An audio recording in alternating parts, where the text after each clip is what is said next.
captains of the East India Company had offered as much as 100 guineas for a single plate. This circumstance induced the emperor to order the arms to be erased and the pieces to be broken, so as to leave no trace of the plate having belonged to him. All the dish covers were topped with small eagles of massive metal. These were the only things he wished to save, and he had them put by. These last fragments were the objects of the wishes of every one of us. We looked upon them as relics. There was something religious and at the same time mournful in this feeling. When the moment had come for breaking up this plate, it had produced a most painful emotion and real grief amongst the servants. They could not, without the greatest reluctance, bring themselves to apply the hammer to these objects of their veneration. This act upon all their ideas, it was to them a sacrilege, a desolation. Some of them shed tears on the occasion. After dinner, the emperor continued the Odyssey and afterwards read some passages of Navigation by Esmenar, with whose poetry he was pleased. The 20th, the emperor sent to wake me before 8 o'clock to go and join him with the calash in the wood, where he was already walking with Monsieur de Montholon, conversing about the household expenses of the establishment. The weather had at last become fine once more. It was like a delightful morning of spring. We took 2 turns. We have experienced today a fresh and inconceivable vexation from the governor. He has forbidden us to sell our plate when broken up to any other person than the one he should point out. What can have been his intention to committing this new act of injustice? To make himself more obnoxious and to give another instance of the abuse of authority. The emperor breakfasted under the tent immediately after. He dictated the relation of the Battle of Marengo to General Gourgaud. He bade me remain with them and listen.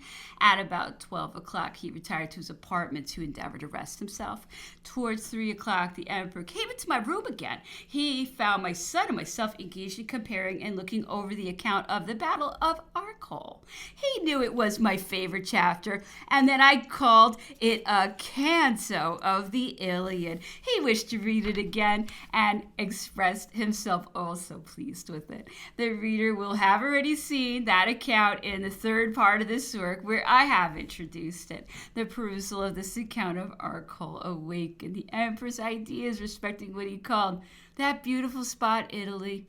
He ordered us to follow him into the drawing room, where he dictated to us for several hours. He had caused his immense map of Italy, which covered the greatest part of the drawing room, to be spread open on the floor, and having laid himself down upon it, he went over it on his hands and knees with a compass and a red pencil in his hand, comparing and measuring the distance with a long piece of string, of which one of us held one of the ends. It is thus, said he to me, laughing at the posture in which I saw him, that a country should be measured in order to form a correct idea of it and lay down a good plan of the campaign. What he then dictated may serve as the basis of a most excellent piece of political geography on Italy. I here present it to my readers, observing that I have never had an opportunity of laying a fair copy of it before the emperor, having been carried away from Longwood before this subject was definitely settled. Note, Italy is one of the finest countries of Europe. It is a peninsula bounded west, south, and east by the Mediterranean and the Adriatic Sea. On the side of the continent, Italy is bounded by the chain of the Alps, the highest mountains of Europe, whence flow the rivers which form the valley of the Po and fall into the Adriatic. This chain of mountains separates Italy from Switzerland, Germany, and France, forming a semicircle from the northwest to the northeast. This semicircle may be considered as described from Parma, taken as a center, its left extremity passing on the mouth of the Var, the middle of it on Mount St. Gothard, and its right extremity on the mouth of the Isonzo. Such are the natural boundaries of the continent of Italy. Within these limits are the Swiss bailiwicks, the Valtelline, and part of the Tyrol. All these countries are situated on the declivity of the Alps on the side of Italy, and thus form a part of Italy, geographically speaking, although they do not belong to it politically. On the other hand, the Duchy of Savoy, which belongs to Italy, politically speaking, forms no part of it geographically considered, since it is situated beyond the Alps, and all its rivers flow into the Rhone. Towards the east, Mont Falcone, the county of Goritz, and part of Istria have always formed part of Italy, though out of the limits of the semicircle. It is true that another national boundary would be to follow the chain of the Alps of Carniola, which begins below Istria and extends as far as Fiume, Dalmatia, the mouths of the Cattaro, which have belonged to the Republic of Venice for many centuries, have always been considered as forming part of Italy, but in a geographical point of view, they belong to Illyria, and is with them as with Savoy.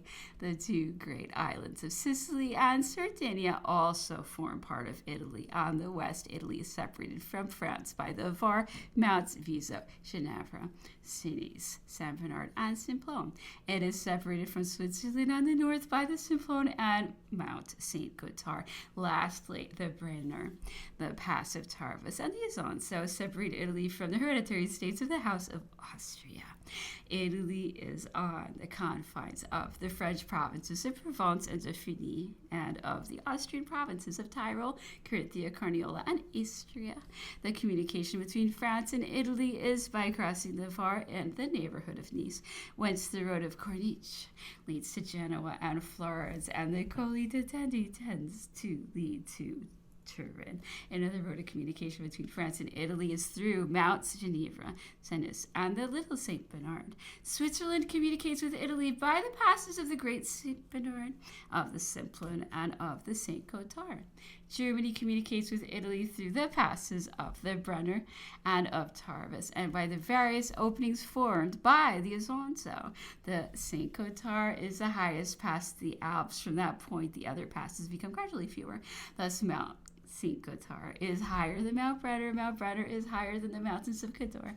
The mountains of Cador are higher than the Pass of Tarbes and the mountains of Carniola. On the other side, Mount St. Gothard is higher than the Simplon than Mount St. Bernard, Mount St. Bernard, then Mount Cenis, and Mount Cenis, then the Pass of Tenda.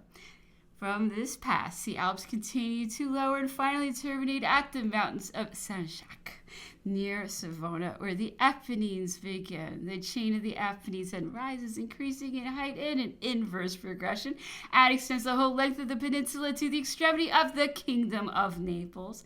The Apennines are mountains of the second-class. Part of their waters fall into the Po.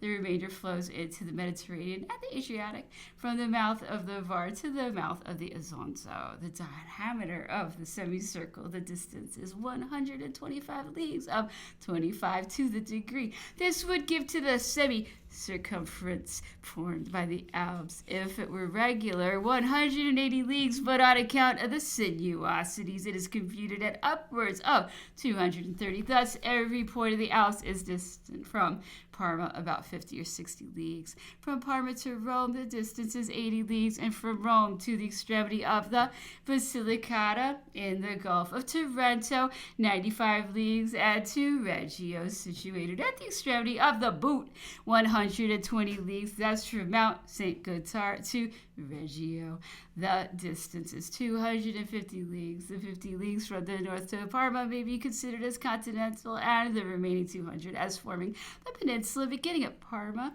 This peninsula in its whole extent is about 40 or 50 leagues wide, for from Leghorn to Rimini, the distance is 50 leagues. From Terracini to Termoli, 40 leagues. From Naples to Manfredonia, 40 leagues. From Monteleone to Brindisi, 60 leagues. From Reggio to Naples, the post map marks 170 leagues. From Naples to Rome, 60 leagues together, 230. From Rome to Parma, 92 leagues. From Parma to Mount St. Gothard, 100 leagues, making from St. Gothard to Reggio 422 post leagues. Deducting a tenth from this number, there remains 380 leagues. We have only reckoned 250 difference, 130 or 1 third between the astronomical distance and that measured by the high roads which must wind round mountains and pass through large cities, and in the computation of which the declivities and the difficulties of the road and the privileges attached to some places and established by the postmasters must be taken into consideration. That part of Italy which lies within the semicircle contains 5,000 square leagues. From the diameter of this semicircle, Italy extends in the shape of a boot and 40 or 50 in breadth. This gives from Parma to the Gulf of Taranto 8,000 square leagues. Sicily and Sardinia contain 2,000 square leagues. Total 15,000 square leagues. Thus, nearly two-thirds of Italy are situated on a continued line surrounded on all sides by the Mediterranean and Adriatic seas. This singular configuration has unquestionably influenced the destinies of this beautiful country. For if the peninsula, instead of being 40 or 50 leagues wide, had been 90 or 100 and only half as long as it is, the central point would have been near to all the extremities. There would have been a greater community of interests. The nation occupying a smaller space and not divided by great distances would have presented a greater degree of uniformity. It would have resisted more successfully the acts which tended to parcel it, and the force of adherence which has made France, England, and Spain would have produced the same effect in Italy.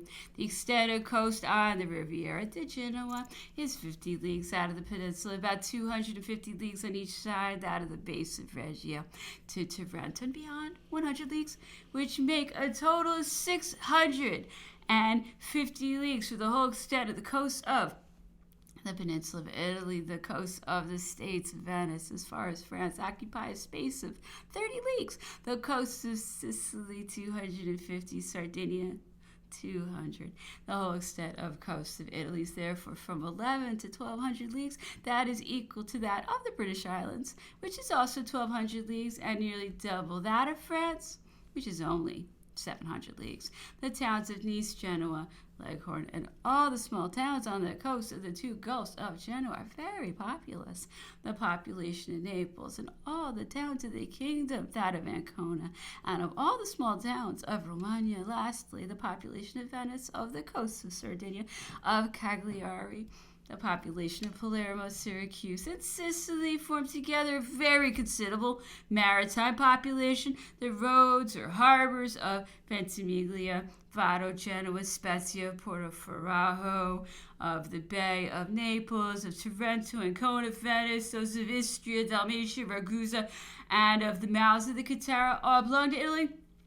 If all these parts had been united together into one great state, that state would have been one of the maritime powers of the first class that had produced in the valley of the Po the woods grown in the Apennines and Istria, and the iron of the island of Elba and of the Brescian would supply in abundance everything that is necessary to form the material of a great naval establishment. Genoa, Pisa, and Venice were the first maritime powers of Europe in the Middle Age.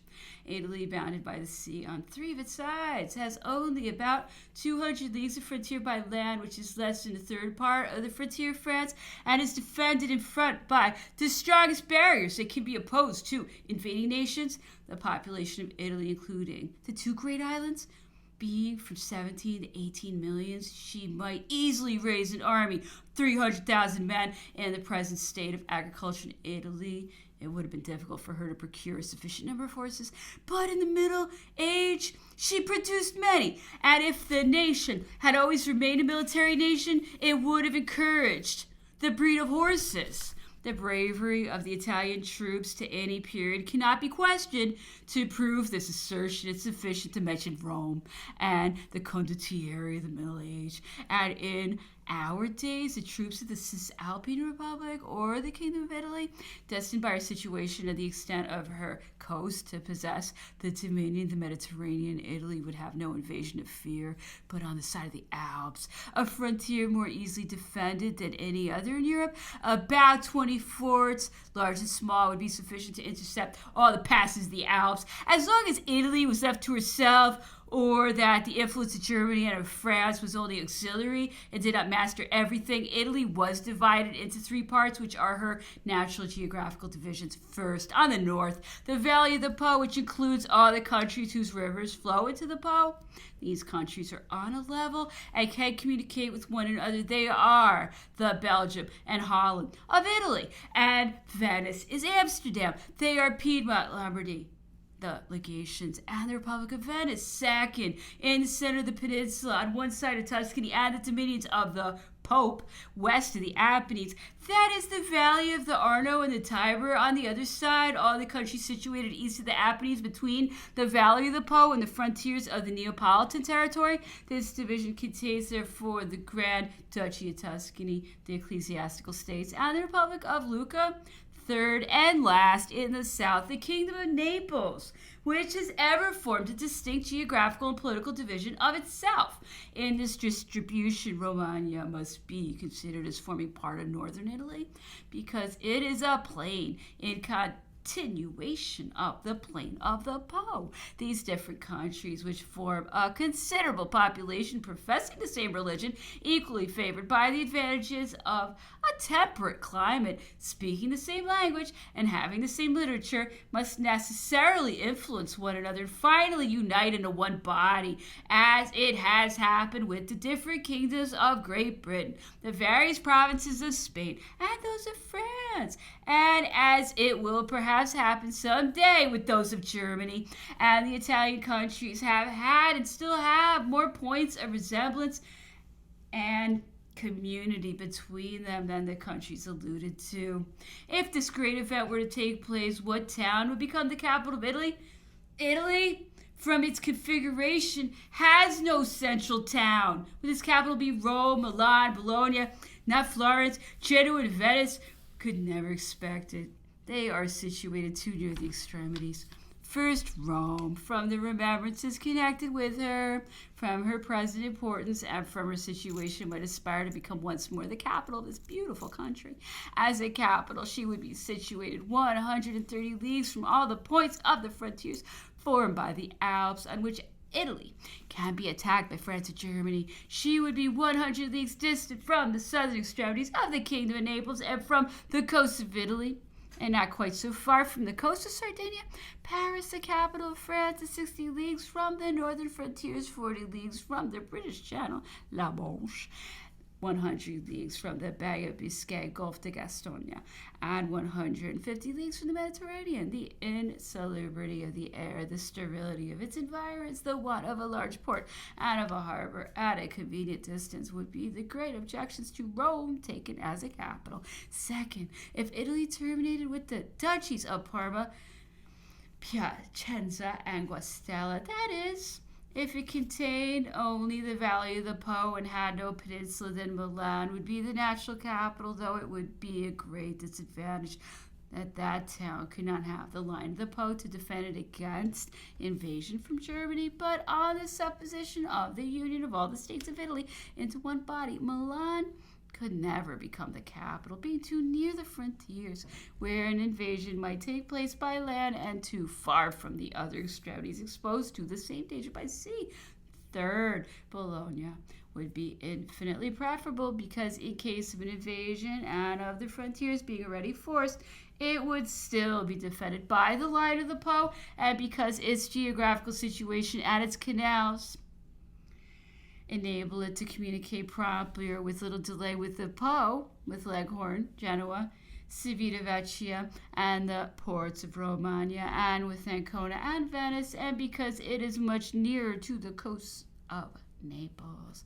Fourth, if Italy ended on the confines of the Kingdom of Naples, and if part of Naples and of Sicily could come up and fill up the vacant space which separates Italy from the island of Corsica, then only Florence could pretend to become the capital of Italy, because it would be an essential situation. In 1796, when the French entered Italy, that fine country was divided into several states. First, the King of Sardinia was master of the country of Nice, of the countries on the left bank of the Var and of all the passes of the Alps as far as the Simplon, which separated his dominions from Switzerland. Beyond the Alps, he possessed the Duchy of Savoy, but this province, geographically speaking, must be considered as belonging to France.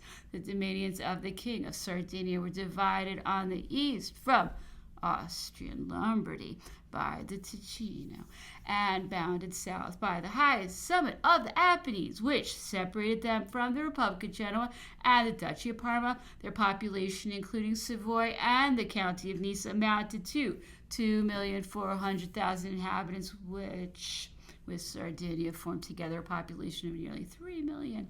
They contained 12 or 15 fortified towns, an army of 25,000 men in time of peace, and which was increased to double in time of war by an equal number of militia. The capital was Turin, a fortified town containing 80,000 inhabitants. Second, the Republic of Genoa was separated on the west from the county of Nice by the River Roya. On the north, it was separated from the states of the King of Sardinia by the high chain of the Apennines. On the east, it was divided from the Duchy of Parma by the same chain of the Apennines and adjoined the Grand Duchy of Tuscany. On the south, it is bounded by the Mediterranean. Its population amounted to 500,000 inhabitants. The town of Genoa contained 100,000 inhabitants. It was a strong town, although its fortifications occupied rather too great an extent of ground. Third, the Duchy of Parma, composed of the Duchies of Parma, Piacenza, and Guastella, was separated from Austrian Lombardy by the Po. It was situated between the Republic of Genoa on the southwest, Piedmont on the west, and the Duchy of Modena on the east. Its population amounted to 500,000 inhabitants. The town of Parma contains 40,000 inhabitants. Parma had from about 2,500 to 3,000 men bearing arms. Fourth, Austrian Lombardy. It was divided from Piedmont on the west by the Ticino, a wide and rapid river on the north from Switzerland by the Alps, on the south from the Duchies of Parma, Piacenza, and Guastella by the Po, and was bounded on the east by the Venetian states. Its population amounted to 1,100,000 inhabitants. Its capital was Milan, a town containing from 30 to 40,000 inhabitants. Lombardy possessed many fortresses, and the principal of which were Mantua and the citadel of Milan. Fifth, the Republic of Venice. It was separated from Bavaria by the Tyrol, from Carinthia by the Noric Alps, and from Carniola by the Isonzo. On the south, it was bounded by the Adriatic on the Po, which river separated it from the dominions of the Pope. It possessed on the other side of the Isonzo, Istria, Dalmatia, and the mouths of the Cataro at the entrance of the Adriatic unto Cephalonin, Cerigo, and St. Maura. Its population amounted to 3,500,000 inhabitants. Venice contained 140,000. It possessed several fortresses such as Peschiera, Porto Legnago, and Palmanuovo in Italy, Zara, and the mouths of the Cataro, Dalmatia. Its military establishment was upward of 30,000 men. It had a dockyard for maritime construction and a fleet of from 12 to 15 ships of 54 guns, besides frigates, brigs, and other small craft. 6. The Duchy of Modena. A prince of the house of Este, the last descendant of that ancient family, reigned over Modena and possessed the duchies of Modena, Reggio, and Mirandola, which are situated between the duchies of Parma and of Tuscany, Lombardy, and the dominions of the Pope. The population of the Duchy of Modena amounted to 350,000 inhabitants. Modena is a town containing 20,000 inhabitants. The family of Este became extinct at the death of the old man who then reigned, and the Duchess Beatrix, who was married to one of the archdukes, was heiress to the duchy. Modena might have an army of 5,000 or 6,000 men.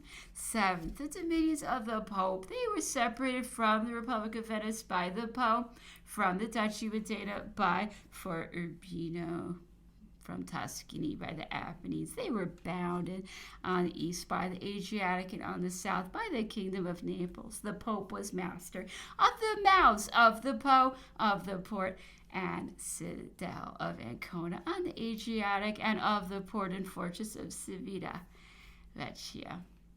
In the Mediterranean, the population of his dominions consisted of 2,400,000 inhabitants. That of Rome amounted to 240,000. His army was from about 6,000 to 7,000 men strong. Eighth, Tuscany. It was possessed by an Archduke of Austria. It was divided from the Republic of Genoa by the Republic of Lucca, from the Duchy of Modena by the Apennines, and was bounded in the west by the Mediterranean. Tuscany contained a population of 1 million inhabitants. Its capital, Florence, contained 80,000. It possessed the port of Leghorn in the Mediterranean, reckoned 6,000 men bearing arms, and had 3 frigates. Ninth, the Republic of Lucca, lying between Tuscany and the states of the Republic of Genoa, and comprising a population of 100,000 people. 10th, and lastly, the kingdom of Naples, bounded on the north by the dominions of the Pope, and bathed on every other side by the Mediterranean. This country was divided from Sicily, which is situated opposite to it by a strait only 2,000 twice as wide. Its population amounted to nearly 6 million inhabitants, including Naples, Sicily, and the small islands under its dependence. The city of Naples contained a population of 400,000 inhabitants. The king of Naples could assemble an army of 60 or 80,000 men. He possessed 274s and some frigates. The whole of Italy was divided between the House of Bourbon and that of Austria. Of all the reigning families which had survived the republics of the Middle Age, that of Este alone remained. The 21st, Admiral Malcolm called upon me today. He came to take leave of us all. He was to set off the next day for the Cape and would be 2 months absent. We regret the Admiral. His manners always polite, and a kind of tacit sympathy existing between us. Contrast him continually in our mind with Sir Hudson Lowe, who is so little like him. The Admiral has seen the Emperor, who is also partial to him. They had taken together some turns in the garden, and the Admiral told me he had collected some excellent information respecting the Scheldt and the Nieuwendyp, a maritime establishment in Holland, which was entirely unknown to him, and which was founded by Napoleon.